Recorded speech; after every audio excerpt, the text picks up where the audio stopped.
Ini sebuah kisah nyata yang benar-benar bikin geleng kepala. Seorang wanita ditipu habis-habisan oleh seorang pria. Dan yang lebih gokil lagi, pelakunya ternyata cuma satu orang, bernama Simon, asal Israel. Modusnya lewat aplikasi kencan dan dia berhasil menipu wanita di beberapa negara sekaligus. Total kerugian dari para korban diperkirakan sampai ratusan juta dolar. Nah, beginilah cara Simon menjalankan aksinya. Dengerin sampai habis ya, biar kalian tahu dan bisa antisipasi. Buat para cowok juga penting banget nih, tolong jaga anak, kakak, adik, atau saudara perempuannya. Karena kasus kayak gini bisa kejadian ke siapa aja. Salah satu korban bernama Sicily. Dia udah lama banget main Tinder, bahkan bisa dibilang veteran. Selama 7 tahun pakai Tinder, temennya udah ribuan lebih, sampai dijuluki ratunya Tinder. Dia orang Norwegia tapi tinggal di London. Di usianya yang sekarang dia udah nggak tertarik sama hubungan singkat atau main-main. Yang dia cari itu cinta jangka panjang. Sicily termasuk tipe yang selektif dalam memilih pasangan. Kriterianya mirip kayak sosok Marilyn Monroe, punya ambisi besar dan tujuan hidup jelas. Masalahnya, cowok model begini nggak gampang ditemuin. Jadi ya wajar kalau dia sering geser kanan, kiri, sampai akhirnya ketemu dengan Simon. Pas pertama kali lihat profil Simon, Sicily ngerasa inilah yang dia cari. Foto-fotonya kelihatan berkelas, gaya hidupnya meyakinkan, seakan punya segalanya. Tanpa pikir panjang, dia geser kanan. Dan benar aja, match. Simon pun langsung gercep, ngirim pesan dan ngajak ketemuan. Nggak pakai lama, mereka janjian ketemu di hotel tempat Simon nginep. Sicily pun datang ke lobi hotel, deg-degan menunggu cowok yang kelihatan sempurna ini. Nggak lama, Simon muncul. Obrolan pertama mereka cukup serius. Simon bilang kalau dia kerja di perusahaan berlian besar, LLD Diamonds, bahkan ngakunya anak dari bos perusahaan itu. Dia juga cerita kalau punya anak yang lagi ulang tahun di London. Statusnya sudah bercerai, dan karena pekerjaan, dia sering bepergian ke berbagai negara. Semua yang diceritain Simon terdengar masuk akal, dan di mata Sicily, cowok ini benar-benar ideal. Yang bikin lebih mind-blowing, Simon bilang kalau dia pengen kenal lebih dekat dengan Sicily. Lalu tiba-tiba, dia ngajak naik jet pribadi. Hari itu juga, mereka berangkat. Seperti kebanyakan orang pada umumnya, Sicily langsung pamar ke grup WhatsApp. Dia ngirim foto dan cerita kalau lagi bareng Simon. Pas di bandara, udah ada tim Simon yang nyambut mereka. Bahkan anak dan mantan istrinya juga ikut. Semua tampak normal jadi Sicily nggak curiga sama sekali. Mereka akhirnya sampai di Bulgaria. Dalam perjalanan naik mobil, Sicily obrol sama mantan istri Simon. Anehnya, wanita itu bilang kalau Simon ayah yang baik. Dia masih membiayai hidup dirinya dan anaknya, walaupun mereka udah pisah. Buat Sicily, pengakuan ini jadi semacam jaminan kalau Simon memang pria baik-baik. Setelah itu mereka bersenang-senang di hotel. Simon banyak cerita tentang hidupnya, bahkan nunjukin luka di tubuhnya. Katanya dia punya banyak musuh karena bisnis berlian.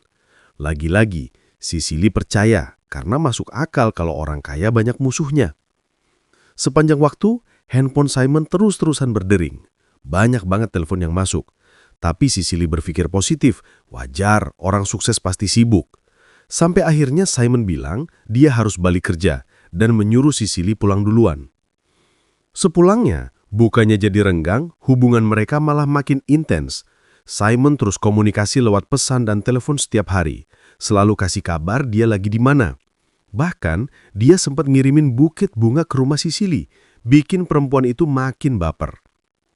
Beberapa hari kemudian, Simon datang ke London lagi. Mereka sempat ketemu walaupun sebentar. Sampai akhirnya, Sicily ngajak Simon datang ke Oslo, dan Simon langsung setuju. Nah, di titik inilah permainan Simon mulai kelihatan. Dia pura-pura dapat ancaman serius dari musuhnya sesama pengusaha berlian. Mulai dari dikirimi peluru sampai ada rekaman CCTV penyerangan terhadap dirinya. Padahal semua itu cuma drama yang dia ciptakan sendiri. Sicily yang udah jatuh hati percaya sepenuhnya. Dia merasa harus mendukung Simon. Apalagi waktu temannya coba kepo tentang Simon lewat Google, hasilnya juga menunjukkan kalau dia benar-benar orang kaya. Tapi yang nggak mereka tahu, Semua itu bagian dari rencana Simon. Dia bisa bikin artikel palsu di internet supaya profilnya terlihat nyata dan meyakinkan. Tapi lama-lama Sicily juga mulai curiga juga. Simon tiba-tiba jarang kasih kabar. Pas dicek, ternyata dia masih aktif di Tinder. Saat ditanya, Simon ngeles bilang itu nggak benar. Walau hati kecilnya ragu, Sicily tetap percaya pada Simon. Sementara itu, ada korban lain yang juga jatuh ke perangkap Simon. Namanya Pernilla. Sama seperti Sicily, dia ketemu Simon lewat Tinder. Bedanya, Simon langsung beliin tiket pesawat buat Pernilla. Buat cewek luar negeri ini hal biasa, tapi juga bikin penasaran karena cowok yang ngajak ketemu sampai segitunya. Pernilla pun terbang ke Amsterdam. Pertemuan pertama mereka agak berbeda karena ternyata Simon bukan tipe cowok idamannya. Tapi ya sudah terlanjur, Pernilla akhirnya tetap jalan bareng. Simon ngajaknya makan di restoran mewah, semua sajian spesial dihidangkan, seakan gak ada yang gak bisa dia kasih. Setelah itu, mereka jalan ke Museum Berlian. Simon kelihatan ngerti banget soal berlian, makin bikin dia terlihat meyakinkan. Yang mengejutkan, Simon bilang kalau dia lebih memilih berteman. Buat Pernilla, ini malah bikin lega, tapi ternyata itu bagian dari taktik Simon. Walaupun bilang berteman, Simon tetap terus menghubungi Pernilla, bikin dia ngerasa spesial dan akhirnya juga terjebak dalam permainan yang sama. Di sisi lain, Sicily makin dalam masuk ke perangkap Simon. Dia diajak tinggal bareng, bahkan Simon beliin apartemen buatnya. Pertanyaannya, dari mana semua uang itu berasal? Kalau ini semua cuma tipuan, cepat atau lambat pasti bakal kebongkar. Dan benar, Simon mulai masuk ke fase berikutnya. Dia pura-pura lagi dalam bahaya besar. Katanya ada musuh yang nyerang bodyguardnya sampai terluka. Lalu dia ngasih instruksi aneh ke Sicily. Jangan pakai kartu kredit, biar nggak terlacak. Sebagai gantinya, Simon minta akses rekening Sicily supaya semua transaksi aman. Sicily yang udah bucin berat, nurut aja. Bahkan nggak cuma itu. Simon juga minta uang cash sebesar $25.000 atau sekitar 416 juta rupiah. Dengan alasan uang transfer bisa terlacak. Karena nggak punya, Sicily akhirnya nekat pinjam online. Begitu cair, dia langsung terbang ke Amsterdam untuk ngasih uang itu ke Simon secara langsung. Sesudahnya Simon bilang dia harus pergi lagi. Sicily ditinggal sendirian di apartemen, ketakutan parno kalau musuh Simon bakal nerang dia juga. Saat itu, beban mental Sicily makin berat, tapi dia masih percaya penuh pada Simon. Dan inilah awal dari drama panjang yang bakal bikin hidup Sicily jungkir balik. Di Swedia, Simon mengajak Pernilla menghadiri sebuah pesta mewah. Musik keras, orang-orang berpakaian glamor, suasana penuh alkohol. Tapi buat Pernilla, semua itu nggak bikin nyaman. Dia merasa asing, seperti berada di dunia yang bukan miliknya. Akhirnya, dia memilih pamit pulang duluan. Sementara itu, di tempat lain, hidup Sicily semakin berantakan. Simon memberinya kartu Amex, katanya bisa dipakai untuk menutupi semua kebutuhan. Tapi saat dicoba, kartu itu tidak bisa digunakan. Sicily mencoba menghubungi pihak bank, hasilnya tetap sama. Kartu itu gak berfungsi. Simon dengan lihainya terus mengakali Sicily dengan kebohongan baru, seakan semua hanya masalah teknis. Yang lebih menyakitkan, di balik semua janji dan drama yang dia buat ke Sicily, Simon sebenarnya sedang bersenang-senang dengan kalangan artis, menikmati pesta dan kemewahan. Sicily yang dibutakan cinta tetap percaya. Setiap kali Simon bilang uang itu pasti diganti, dia selalu menuruti. Simon memaksa Sicily untuk meminjam lebih banyak uang. Hasilnya, Sicily berhutang hampir 2 miliar rupiah. Dari Instabank $50.000, DNB $12.500, kartu kredit $10.000, Monobank $20.000, dan Nordea $15.000. Tapi sampai detik itu, uang yang dijanjikan Simon tak kunjung kembali. Sicily panik, gak tahu harus berbuat apa. Saat dia menagih, Simon justru menyuruhnya datang ke Amsterdam untuk mengambil cek. Ketika bertemu, Simon terlihat berbeda. Sikapnya dingin, jauh dari sosok hangat yang dulu dikenal Sicily. Dengan harapan besar, Sicily buru-buru mencoba mencairkan cek itu. Namun apa yang terjadi? Cek tersebut ternyata palsu, sama sekali nggak bisa dicairkan. Saat Cecily menanyakan hal itu, Simon malah marah. Dengan entengnya, dia berkata, "Persetan, gue sudah kasih cek. Kalau nggak bisa dicairkan, itu urusan kamu." Tagihan utang tetap berjalan. Cecily putus asa sampai akhirnya dia mencoba menghubungi pinjaman online. Tapi itu justru membawa masalah baru. Debt collector datang menagih. Cecily ketakutan, takut dipenjara. Namun ketika dia menceritakan semuanya sambil menunjukkan foto Simon, para debt collector menyadari sesuatu. Ternyata bukan hanya Cecily yang menjadi korban.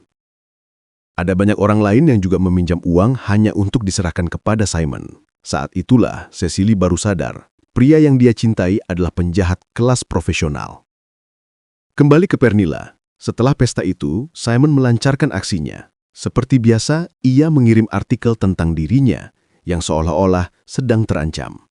Dia juga mengirim foto-foto dramatis, dirinya bersama bodyguard yang terluka. Tak lama kemudian, semua rekening dan kartu kredit atas nama Simon ditutup. Dia panik dan meminta tolong pada Pernilla. Saat itu Pernilla bingung.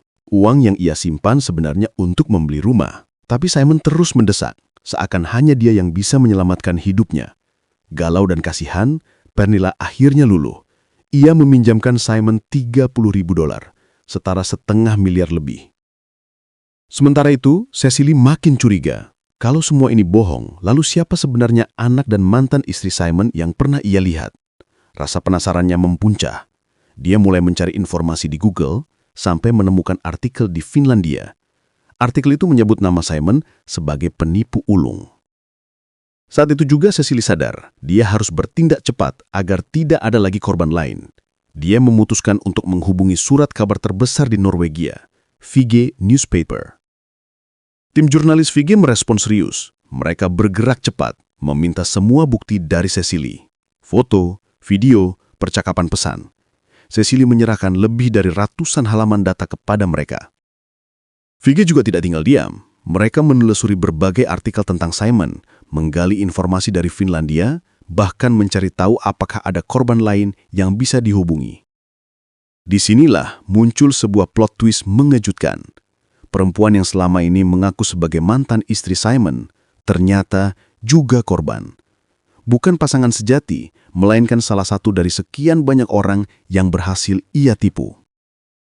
VG pun menelusuri lebih jauh. Mereka pergi ke Israel, menemui ibu Simon di rumahnya. Ibunya sudah tidak peduli lagi pada anaknya. Bahkan dia menegaskan kalau Simon sudah berganti nama resmi. Tim jurnalis memastikan kebenarannya ke kantor polisi, dan benar, Simon bukan hanya penipu, dia juga ahli dalam menyembunyikan identitas. Di sisi lain, Simon belum berhenti menekan Pernilla. Ia meminta uang tambahan, meski Pernilla bersikeras menolak dan hanya ingin uangnya kembali. Simon mencoba menipu lagi dengan mengirim kwitansi senilai $100.000. Tentu saja, dokumen itu palsu. Pernilla tetap ngotot, ia ingin uangnya kembali. Simon lalu menawarkan jam tangan mewah yang katanya bernilai $100.000. Tim jurnalis VG makin dalam nyelidikin kasus Simon. Setelah ngobrol dengan Cecily dan ngumpulin bukti-bukti, mereka juga berhasil kontak Pernilla. Awalnya Pernilla masih ragu, bahkan sempat panik karena takut Simon tahu kalau dia dihubungi media. Simon emang punya cara ngontrol korban-korbannya lewat rasa takut dan rasa bersalah. Tapi setelah dipikir lagi, Pernilla sadar dia juga udah jadi korban. Dia akhirnya setuju buat buka suara. Pas wawancara, Pernilla cerita semua. Dari awal kenal Simon, jet pribadi, pesta, museum berlian, sampai saat Simon mulai minta duit. Ceritanya sama persis kayak yang dialami Cecily. Jurnalis jadi makin yakin, ini bukan kasus cinta-cintaan doang, tapi skema besar, mirip skema Ponzi. Dari situ, Pernilla mutusin buat bantu jurnalis ngejebak Simon. Kebetulan, Simon lagi nawarin jam tangan mewah senilai $100.000. Katanya biar gantiin uang yang udah dia pinjem. Pernilla janjian sama Simon. Fotografer VG udah siap di lokasi, ngumpet buat ngambil gambar. Pernilla ketemu sama Simon di hotel, mereka ngobrol seperti biasa, Simon kasih jamnya, akting manis kayak nggak ada masalah. Tapi sial, Simon ternyata peka banget. Dia nyadar ada kamera yang ngintai. Begitu sadar, Simon langsung kabur, buru-buru ninggalin lokasi. Pernilla sempat ikutan naik mobil biar nggak dicurigain, lalu pura-pura minta turun karena panik. Walau gagal ngerekam jelas, jurnalis udah dapet cukup bukti. Pernilla juga udah pegang jam itu. Begitu pulang, dia langsung coba jual jam itu. Dan bener aja, jam itu palsu. Rasanya sakit banget. Pernilla bener-bener hancur. VG akhirnya ngerilis laporan besar tentang Simon Leviev, si Tinder swindler. Artikel dan dokumenter itu langsung meledak, bikin geger se-Eropa. Nama Simon jadi headline dan makin banyak korban yang keluar buat ngaku pernah ditipu. Dari situ, satu nama baru muncul, Eileen. Eileen ini beda dari Cecily dan Pernilla. Dia lebih pinter main strategi, walaupun awalnya juga jatuh cinta setengah mati ke Simon. Eileen kenal Simon lewat Instagram, bukan Tinder. Sama kayak yang lain, Simon kasih perlakuan mewah, hotel fancy, dinner kelas atas, janji masa depan bareng. Mereka bahkan pacaran 14 bulan. Jadi wajar banget kalau Eileen percaya penuh sama Simon. Tapi begitu berita VG muncul, dunia Eileen kebalik. Dia baca semua artikel tentang Simon dan ceritanya sama persis dengan yang dia alami. Bedanya, Eileen gak mau cuma jadi korban. Dia mutusin buat balik nyerang. Saat Simon lagi merengek butuh uang, Eileen pura-pura nurut. Dia bilang siap bantu, tapi dia punya ide lebih cerdas. Dia tawarin diri buat bantu jual barang-barang branded milik Simon, kayak baju Gucci, Louis Vuitton, Dolce & Gabbana, semua fashion item mewah yang Simon suka pamerin. Simon setuju, karena dia lagi kepepet. Dia kasih koper-koper penuh baju ke Eileen buat dijualin. Eileen, yang kerja di industri fashion, langsung sadar sebagian barang itu asli, sebagian lagi KW. Tapi yang penting, dia bisa jual dengan harga lumayan. Dari situ, Eileen pelan-pelan ngambil balik uang yang pernah dia kasih ke Simon. Sementara Simon makin panik, terus-terusan ngechat, nelpon, minta hasil jualannya disetor. Notifikasi WA dan telepon dari Simon banjir ke HP Eileen. Tapi Eileen cuek, malah senang lihat Simon kepepet. Momen puncaknya, Simon lagi ada di Yunani. Eileen berhasil kerjasama dengan polisi buat nangkep dia. Simon yang terbiasa kabur, akhirnya apes. Dia ditahan karena kedapatan pakai paspor palsu. Sayangnya, hukuman yang dijatuhin gak sebanding sama kerugian para korban. Simon cuma dipenjara 5 bulan, itu pun di Israel. Bukan karena penipuannya di Tinder, tapi karena kasus lama. Begitu bebas, dia balik lagi pamer gaya hidup mewah, bahkan pacaran sama model Israel.